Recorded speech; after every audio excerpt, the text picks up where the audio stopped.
And welcome to Kauaʻi High School's Mayday production. My name is Emma Badua, the overall chairperson for this year's show. We'll be beginning very shortly, so we'd like to invite you to sit back, relax, and keep watching the screen for a look behind the scenes of this year's production.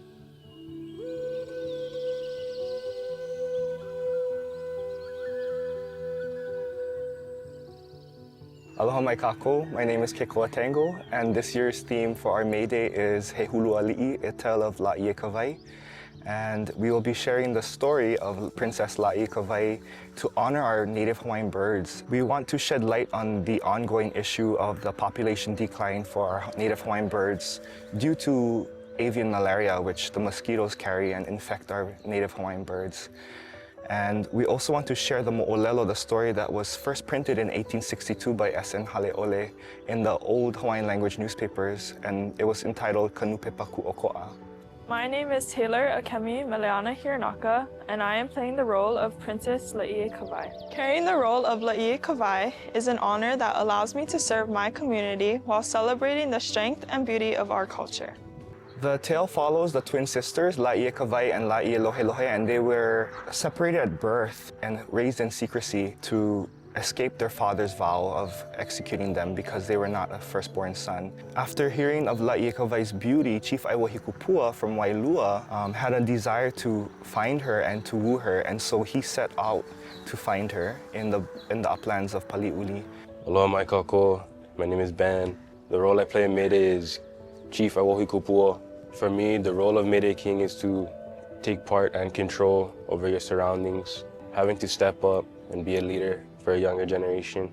On his way to Paliʻuli, he stops in Hana on Maui, and he has an interest in the princess of Hana, whose name was Hinaika Malama. And when he did arrive to Hawaii Island, on the cliffs he saw Poliʻahu, who he was also interested in. O Ilikea ka hiolo wailani wa moha koʻui noa, a o Poliʻahu ka hameʻe naʻu e hana keaka ai ma ka Hōʻike lā mei. Noʻu o ka lā mei he lā hoʻolauleʻa no ka haʻaheo ana no ko mākou lāhui, ka hoʻomaka hou, ka mahalo a me ka moʻomaheo. O hihi manu ke ahi koʻui noa a koʻu hameʻe keaka he manu a kepa. Koʻikoʻi ka lā mei noʻu no ka mea he mea maʻamao no koʻu hana a me ma koʻu kula mua o ka waikini. The costume design for our bird reps was inspired by my time as a dancer for Tihati Productions at the Grand Hyatt Kauaʻi. And so we will feature the feathered kupeʻe as well as the layered pa'u by our bird reps. In ancient Hawaii, the kiamanu, or the bird catchers, had the kuleana of catching the birds and gathering and plucking the feathers. O Sheikahale koi noa he hana keaka ana ao me he kiamanu la.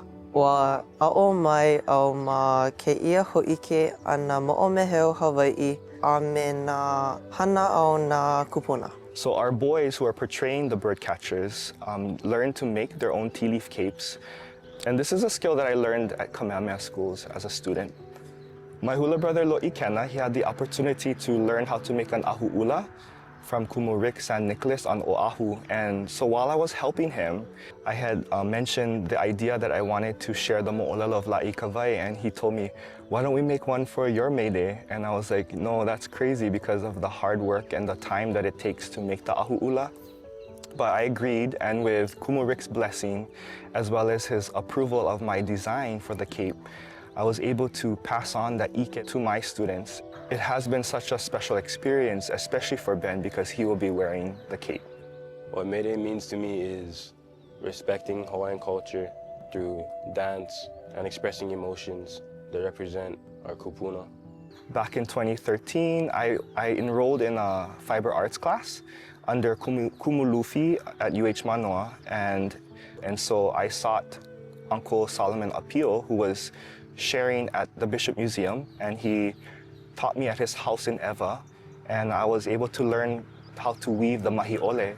And so this is something special because I used the book that I wrote all of the instructions, the lessons, and the emotions that I had during my experience with Uncle Solomon. And I used that book to reteach myself. And so you'll be seeing the mahiole being worn by our boys this year.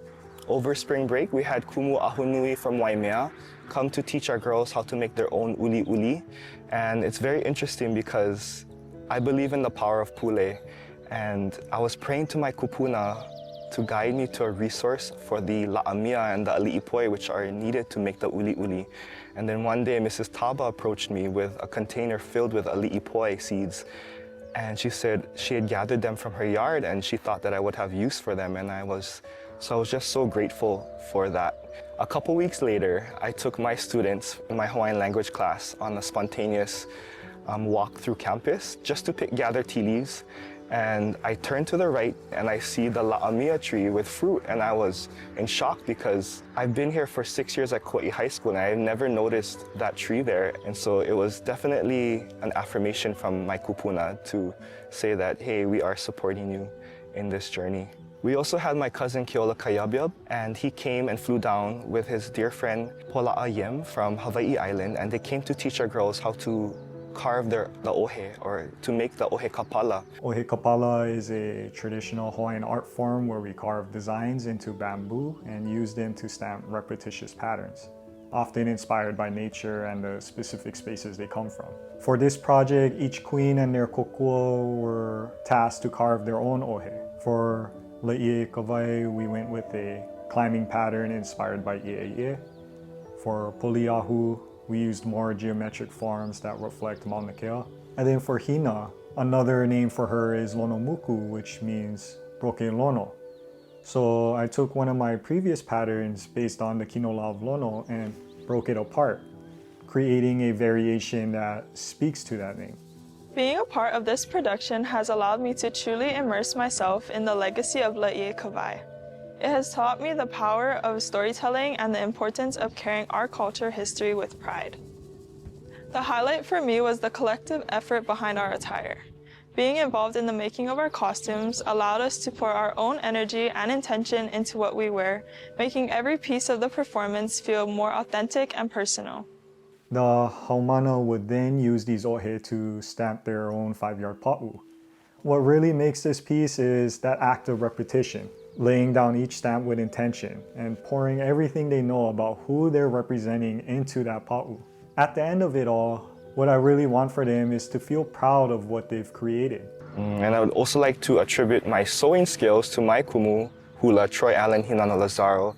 To empower our students, I approached Bella at the beginning of that first semester if she would be willing to collaborate with a group of girls to choreograph a contemporary style of dance for our program. And so they were able to blend modern dance as well as hula movements in this contemporary piece. So it was very nice to see them contribute their voices to this year's program. I'm so grateful to my kumu hula Troy Allen Hinano Lazaro, as well as my hula brothers and sisters, as we will ho'opa'a to the mele, kamali'i o ka po, as well as hano hano e kauka i piha na kalani in our beginning of the program. As hula practitioners, my kumu always preached these 3 words, which are the 3 P's in our halau, and they are protect, preserve, and perpetuate. And so I wanted to share that with our students here at Kauaʻi High School because it was about immersing our students in other cultural traditions such as the lehulu, the mahiole, the ahu'ula, and the uli uli, as well as the ohe kapala.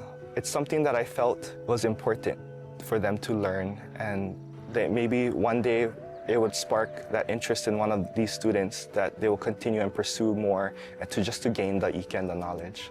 Through this production so far, I've learned that you're gonna have to go through some hard times, but you have to get through it. Always keep your head up, keep a positive mindset, you know, persevere. Ua a'o I ka nui o ka ʻike kupuna, ka mālama ana I nā mo'olelo, a me ka ha'aheo no ka lāhui Hawaiʻi no hoʻi. Ka umea punahele o kia hōʻike, ka pono a me ke a'o ana I nā mea hou. No laila, mahalo ia ʻoukou e nā ʻohana a me nā hoa o ke kula kiʻeke o Kauaʻi no ka hele ana mai. E noho ana nea wale I ko mākou hōʻike lā mei, e pili ana I ka moʻolelo o Lāʻieikawai. Me ka ha'aha'ano, mahalo.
Born was the egg, out came its child, a bird, and flew. Born was the snipe, the parent, out came its child, a plover, and flew. Born was the a'o bird, the parent, out came its child, an a'u bird, and flew. Born was the turnstone, the parent, out came its child, a flycatcher, and flew. Born was the mud hen, the parent, out came its child, an apapane bird, and flew. Born was the mamo honeysucker, the parent, out came its child, an o'o, and flew. Born was the kikiki creeper, the parent, out came its child, an ukihi bird, and flew. Born were the birds of the land, born were the birds of the sea.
Dear reader, this tale was first told at Lāʻieikawai in the district of Koʻolau. It begins with the union of Kahauokapaka, the father, and Malaʻieikahana, the mother.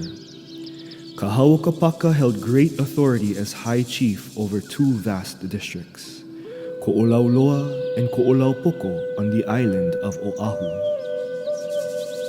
But with great power came a dark and heavy vow. At the time of their marriage, Kahauokapaka declared that if their firstborn were a son, he would inherit the lands and the kuleana of his father. However, he swore that any daughter born before a son would perish at his own command. Tragically, this vow was fulfilled 4 times. 4 beautiful daughters were born, and 4 times they died at the hands of the chief's executioner. When Malaʻieikahana conceived for the 5th time, she was stricken with a grief that no mother should bear. Desperate to save her child, she sought the counsel of a kahuna, a high priest. His plan was clever. Malaʻieikahana was to feign a powerful craving over the manini spawn. She was to send her husband to the sea to catch them just as the labor pains began. While he was away, the child would be spirited away to safety, and she would tell the chief that the baby had been stillborn. As the time drew near, Malaʻieikahana did exactly as she was told. While Kahaukapaka was at the shore, 2 daughters were born, twins.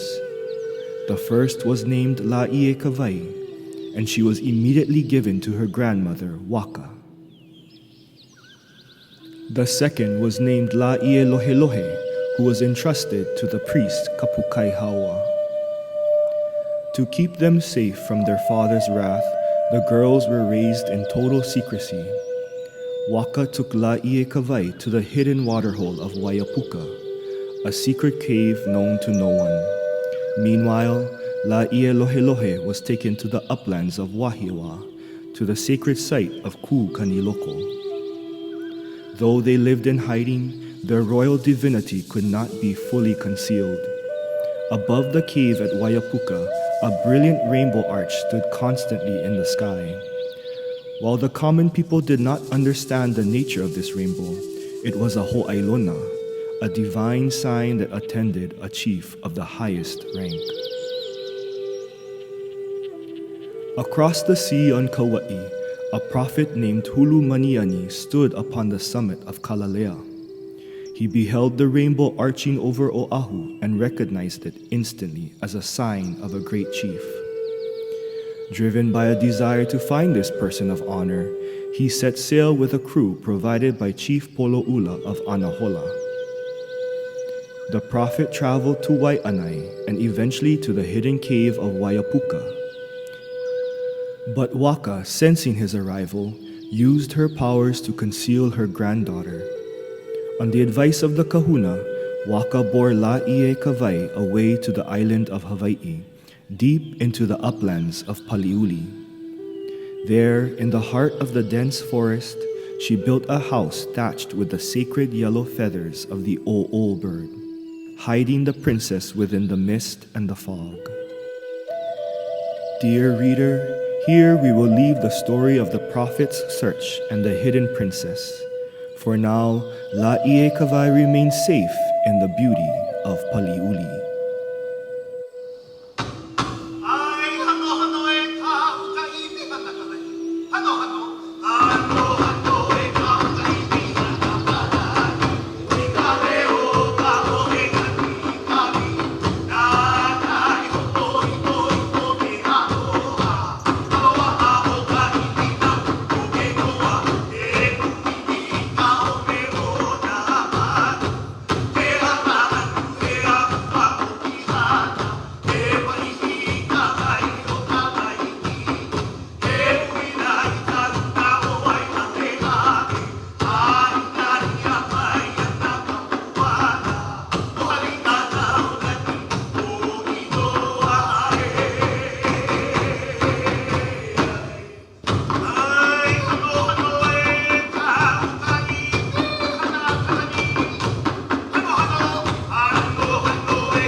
When Hōʻike Aliʻi and his wife, Kaili o Kalau o Kekoa, returned to Kauaʻi, the island's chiefs gathered to hear of their travels.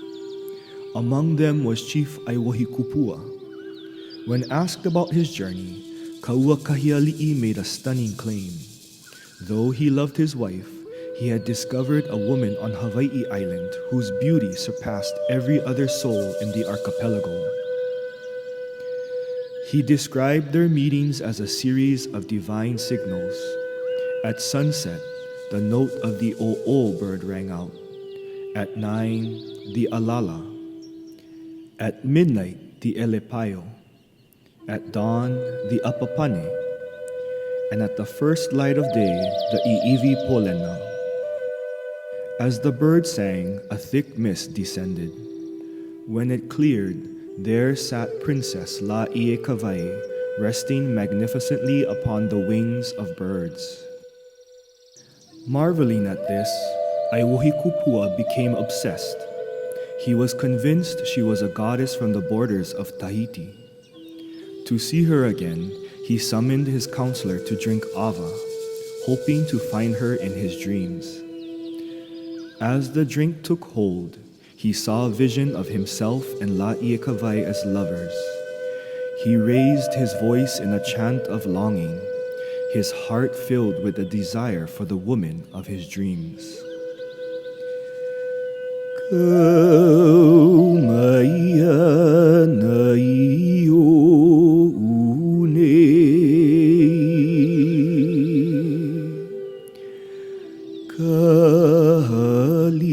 Aliʻi ana elehua o puna, I lavea mai e kalaumakani,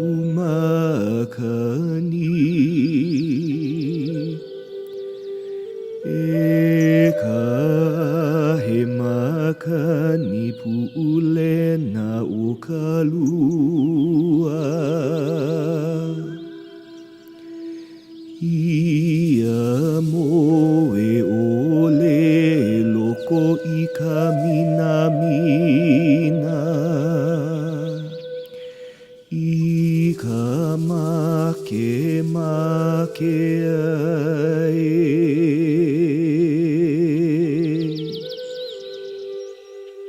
Driven by this vision, the chief set sail with 20 men from Hawaii. They voyaged through Oahu and Lanai, reaching the shores of Maui. But as they reached Hana, the chief saw the princess Hina I Kamalama surfing upon the waves. Struck by a sudden new passion, Aiwohikupua's quest was halted as he chose to remain there for the day.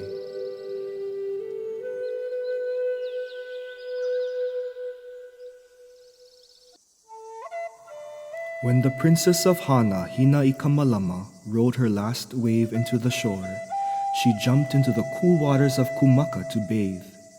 It was there she noticed Chief Aiwohikupua and his counselor. With the hospitality of a chiefess, she invited them to swim and offered them fish and a place to rest. Her intentions were clear. The counselor whispered to the chief, "Ah, the princess desires you as her lover." The chief was tempted, admitting she was more beautiful than any woman who had yet crossed his path. But he was bound by a sacred vow. He had sworn to take no woman of these islands as his wife. Despite this, they sat down to play konane, the traditional game of strategy. As they placed the black and white pebbles upon the board, the princess challenged him. What will the stranger stake if he loses to the woman of Hana? The chief offered his double-hull canoe, but the princess had a bolder wager in mind. "Let us stake our own person," she said. "If I lose, I am yours. If you lose, you are mine, and you shall dwell here on Maui forever." The chief agreed, and to his surprise, he lost the first game. To escape his fate, he spun a web of deceit. He told the princess he must first complete his circuit of Hawaii to fulfill a vow of purity. He commanded her to remain faithful until his return. Dear reader, we know this was a lie. His heart was still set on the princess of Paliuli. The chief journeyed to Laupahoehoe, where he met the prophet Hulu Maniani. The prophet pointed to the sky, where a constant rainbow arched over the forest. After 4 days of waiting for the rain to clear, the sign remained. The chief's party trekked through the dense, tangled thickets of Paliuli. They heard the sacred echoing crow of the rooster, once, then twice, signaling they were close to the divine. Finally, they beheld it, a house shimmering with the yellow feathers of the o'o bird.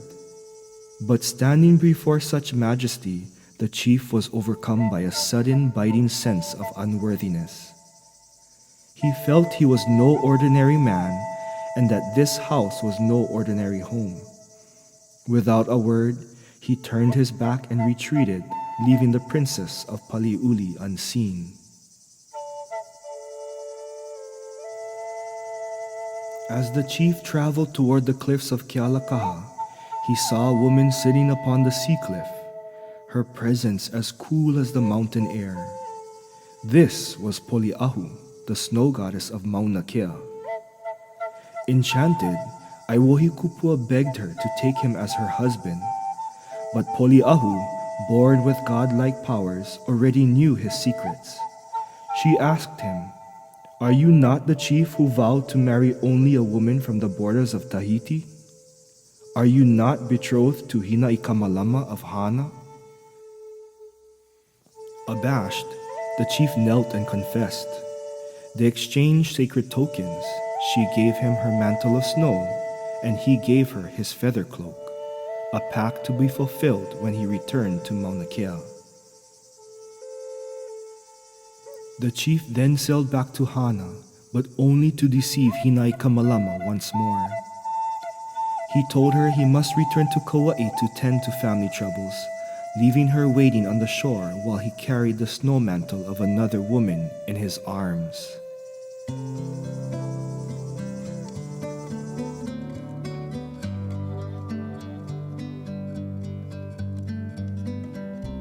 After a failed first attempt to meet the Princess Lāʻieikawai, the chief Aiwohikupua returns to Kauaʻi. At sunset, he enlists the help of his 5 sisters, Maile Ha'ivale, Maile Kaluhea, Maile Lauli'i, Maile Pakaha, and the youngest, Kahala o Mapuana. The sisters agreed to help, and together with a crew of 16 men, they set sail for Paliuli. However, this journey is not without consequence. The snow goddess Poliahu, who was promised to the chief, waits in vain for him for a full month while he pursues the princess in Hilo.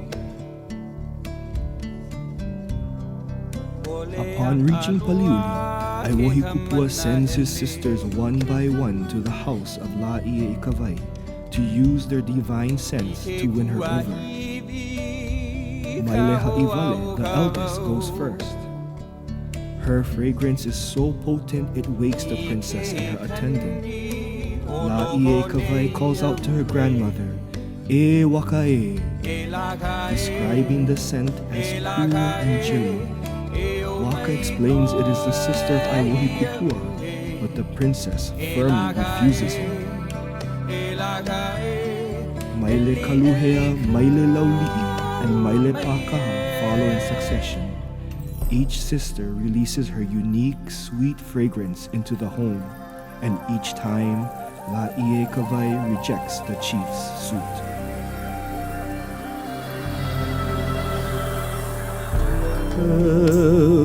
Kahali'ai, kamanawai, iamoe ko uhualana oi.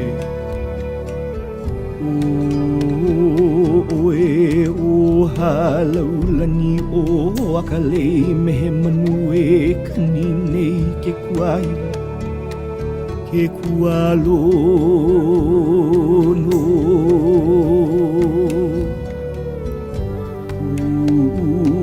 Mahale huai ku moho ki e la iluna ius. O iau me oe la kai kana hele hele I hoa ka ananoia. Huahiwi, hualono, e ho I mai.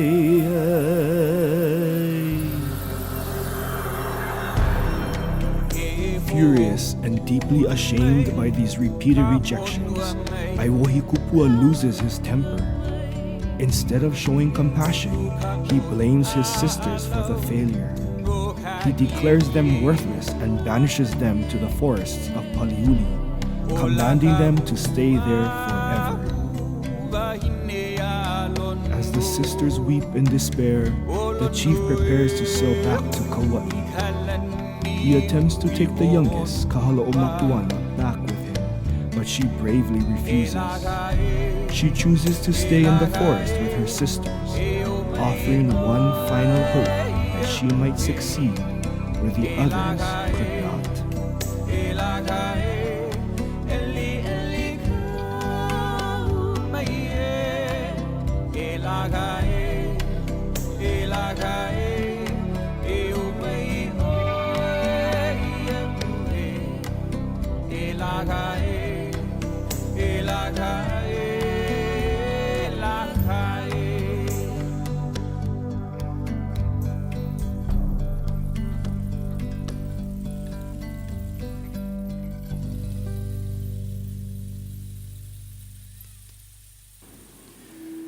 Dear reader, we must leave the chief for a moment to speak of his sisters. After being abandoned by their brother, Kahalaʻomapuana and her 4 sisters retreated into the hollow trees of the Paliuli uplands. Desperate for an encounter with the Princess Lāʻieikawai, the youngest sister suggested a plan. Every night, they would light a fire and sing to the melody of tea-leaf trumpets. On the 5th night, the music reached the princess. She sent her attendant to investigate, who returned with the news of 5 beautiful sisters surrounding a fire. Lāʻieikawai summoned the youngest, Kahalaʻomapuana. When the girl entered the house, she was struck with awe. The princess lay resting upon the wings of birds, while 2 scarlet iiwi birds perched on her shoulders, shaking dew from the red lehua blossoms on her head. Moved by the sister's story of abandonment, Lāʻieikawai offered them her protection.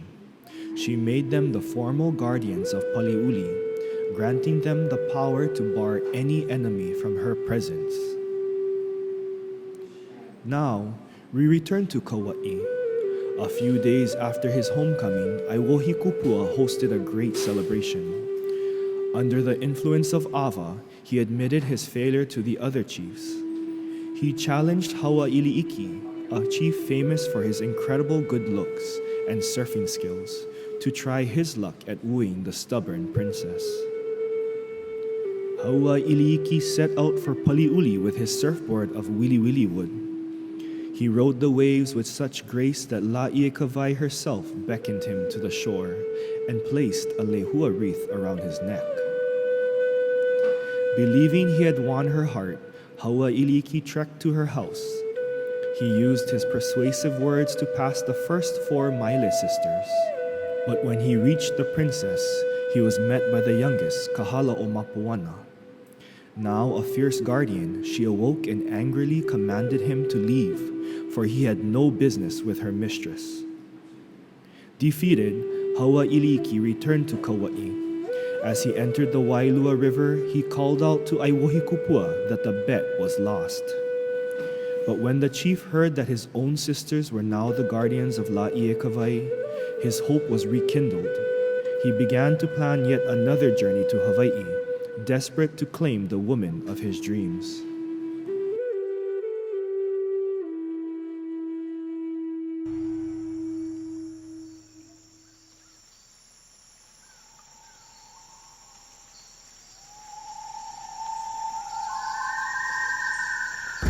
Despite his previous failures, Aiwohikupua was not finished. He attempted once more to force his way to the Princess Lāʻieikawai, but he found his path blocked by the very sisters he had so cruelly banished. Their resentment toward him had transformed into a fierce power, and they forcibly drove him away. Watching from afar, the grandmother Waka foresaw that the chief would not stop until he had engaged his youngest sister, Kahalaʻomapuana, in battle. To protect the princess, Waka turned to the heavens. She prayed to her gods and summoned the great protector of Paliuli, Kihanuilulumoku, the massive and terrifying supernatural lizard, or mo'o. Waka's command was absolute. The mo'o was to slaughter Aiwohikupua and all his men. She gave one specific chilling warning. Beware of the chief's champion, the great man-eating dog, Kalahumoku. At the first light of dawn, the chief sent 10 of his strongest warriors toward Paliuli. As they marched, a strange humming sound filled the air, the vibrating tongue of the great lizard. Though the men felt the wind shifting and heard the eerie drone in the thicket, they could see no enemy. They pressed on, unaware that they were walking into a trap. Suddenly, the sky darkened and the upper jaw of Kihanuilulumoku descended from above, snapping shut and consuming every single man. Not a soul was left to carry word back. Suspicious of the silence, Aiwohikupua sent his bird messengers Ulili and Akike'e to investigate. They encountered a local bird catcher who confirmed their fears. In the great lizard, they have not been spared. As the birds took flight to return, they too heard the sighing wind and saw the trees bending. Just as the lizard's massive jaws lunged to crush them, they narrowly escaped, soaring back to their master with the terrifying news. Enraged, Aiwohikupua summoned his final hope, Kalahumoku, a legendary man-eating dog brought from Tahiti. The beast was the grandfather of the chief, and before departing, the dog instructed Aiwohikupua to watch the omens in the sky. When Kalahumoku reached the borders of Paliuli, he found the great lizard asleep. But as the dog scent hit the air, the mo'o startled awake. The earth shook as Kihanuilulumoku lifted his massive jaw, and the dog bared his teeth, lunging into a savage, supernatural conflict. The battle was brutal, but the mo'o was victorious. The dog's ears and tail had been bitten off and swallowed by the lizard. Defeated and shamed, Aiwohikupua turned his back on Paliuli and began the journey home to Kauaʻi.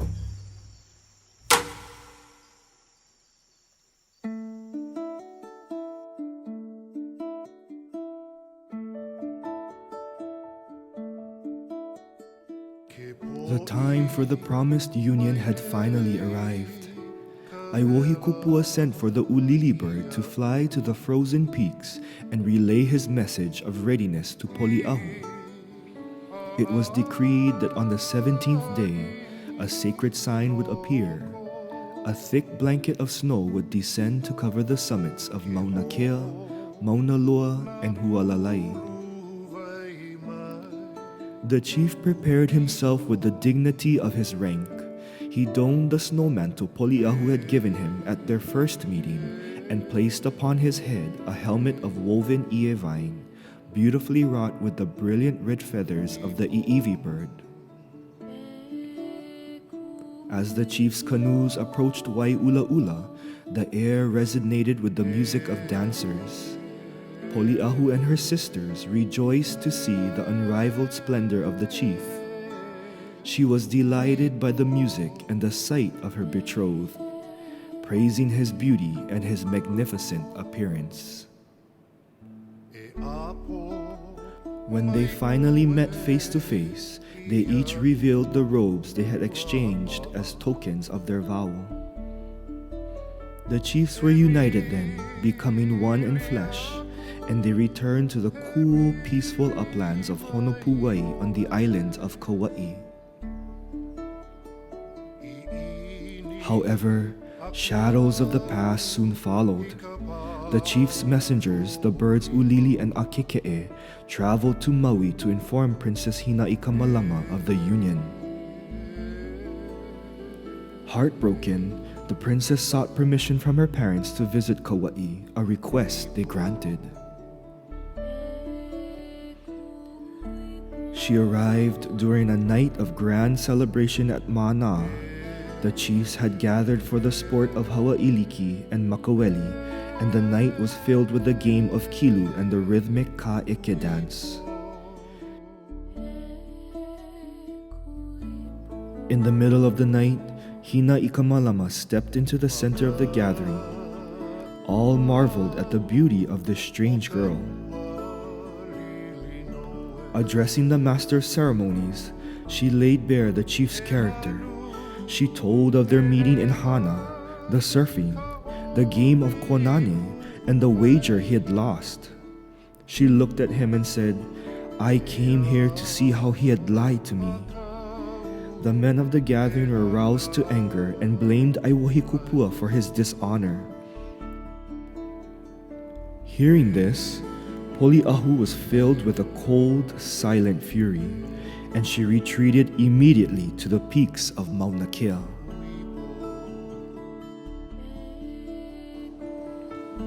Shamed, Aiwohikupua took Hina Ikamalama to fulfill the original bargain. But that night, the air grew unnaturally still. Poliahu, from her mountain home, spread her supernatural snow mantle over her rival. Hina Ikamalama grew numb, her skin turning blue with the cold. She raised her voice in a shivering chant.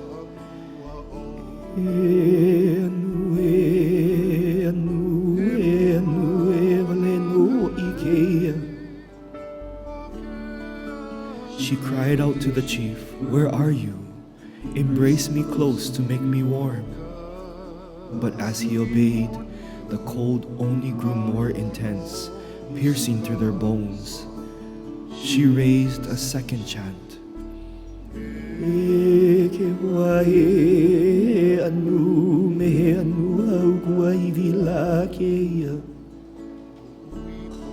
The chief confessed, "This cold comes from your rival.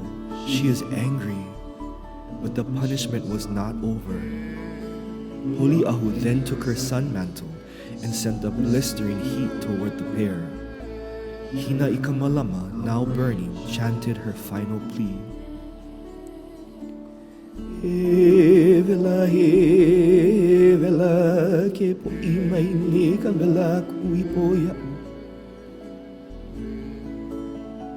Unable to endure the alternating frost and fire, Hina Ikamalama bade farewell to Aiwohikupua and fled back to Maui.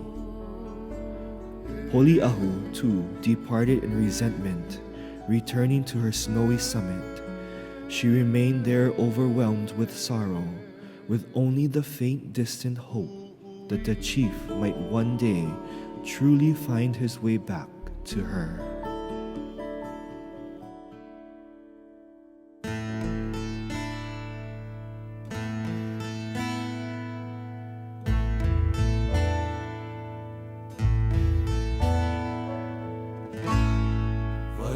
Aloha,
Dear reader, we find Lāʻieikawai at Ola'a, still as beautiful as the dawn, but her heart was heavy with a sorrow she had never known.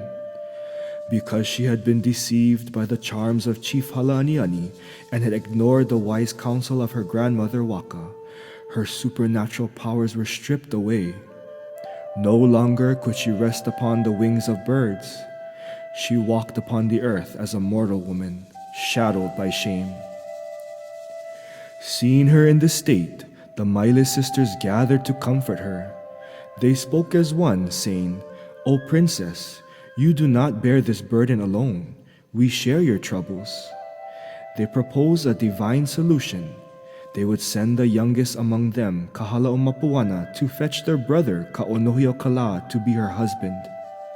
He was the high chief who dwelt in the taboo house at the very borders of Tahiti. The same brother who granted Aiwohi Kupua his rank. Lāʻieikawai, feeling the weight of her disgrace, consented to this proposal. During her travels around the coast of Hawaii, the prophet Hulumaniani saw the princess plainly as she strolled along the beach at Waika. He watched as the rainbow arches followed her across the sea, and he approached the sisters. When he learned they were seeking passage to the other islands, the prophet offered his services freely. He asked for no silver or gold. He only asked that he might take them as his daughters so that his name might live on through their fame. Together they sailed to Lāʻie on Oahu, the princess's birthplace.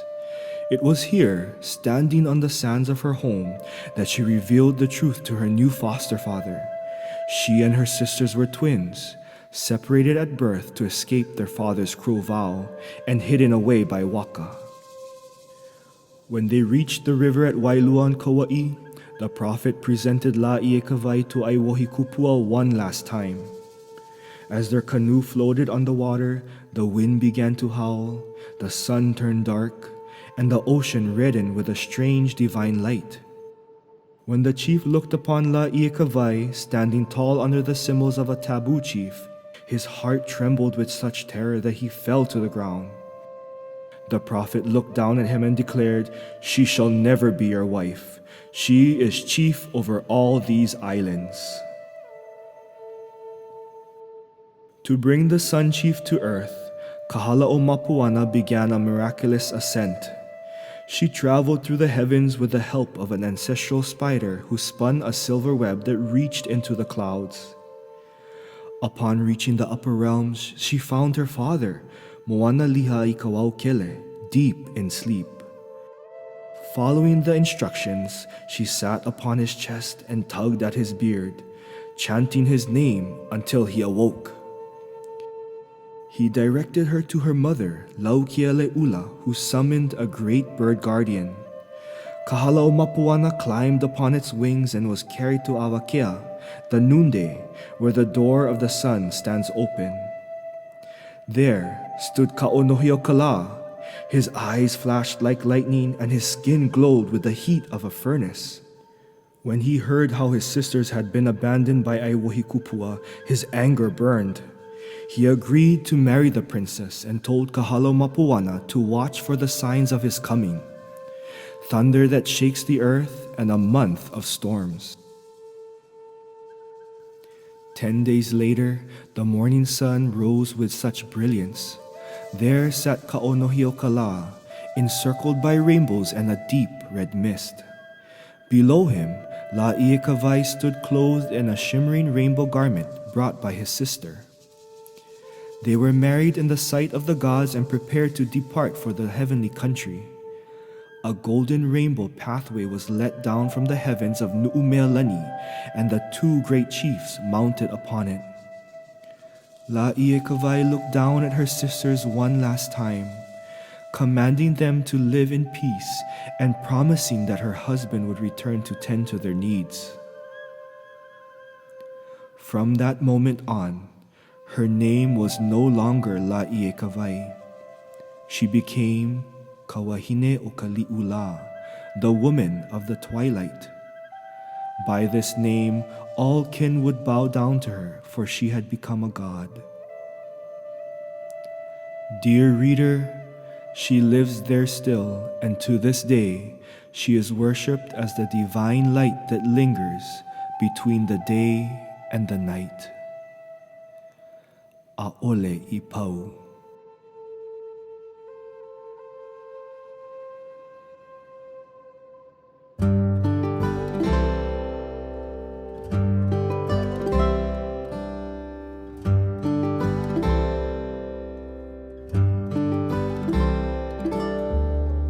Hallelujah.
Our native birds, they are endemic to Hawaii, found nowhere else in the world but here in our home. They are more than just creatures of the forest. They are the living breath of our culture. May we seek every way possible to protect these precious birds, those that we have left, to preserve and to perpetuate our sacred practices. Think of the arts of lei hulu, the feathered lei, the ahu'ula, our royal cloaks, the mahi'ole, the feathered helmets, and the kahili, the standards of our chiefs. These high art forms require the use of the precious feathers of these birds, a gift from the forest to the people. May we do our part as kama'aina, as children of this land, to bring honor to our soil, to our stories, and to the songs of our ancestors. These songs are carried through the voices of our birds. May their melodies continue to echo through our forests, providing a sweet harmony to our ears and a connection to our past. But let us remember the cost of silence.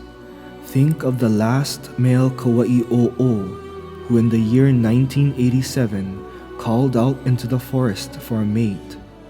He sang his song again and again, not realizing that he was the last of his kind, and that a female would never answer. Let his song be our reminder to protect what remains, such as the i'iwi, elepaio, amakihi, akepa, palila, a kohekohe, a keke'e, a kikiki, and the apapane.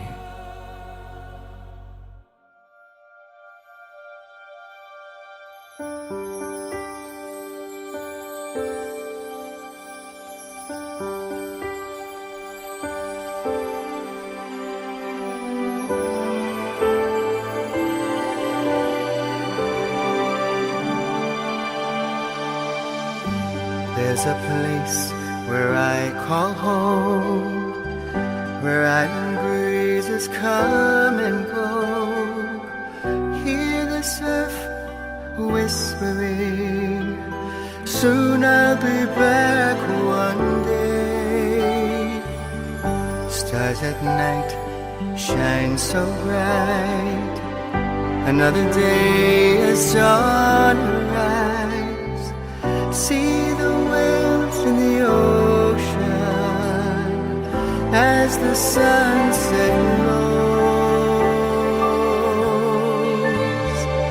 Hawaii,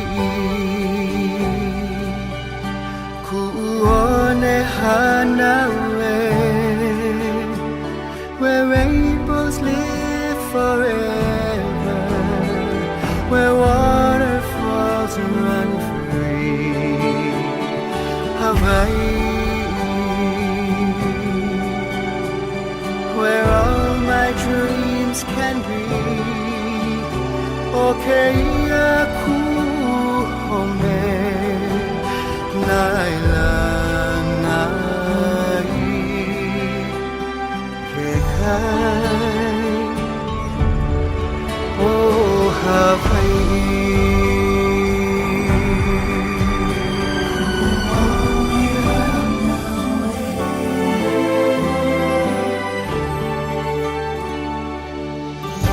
Purple mountains everywhere, shades of green on every tree.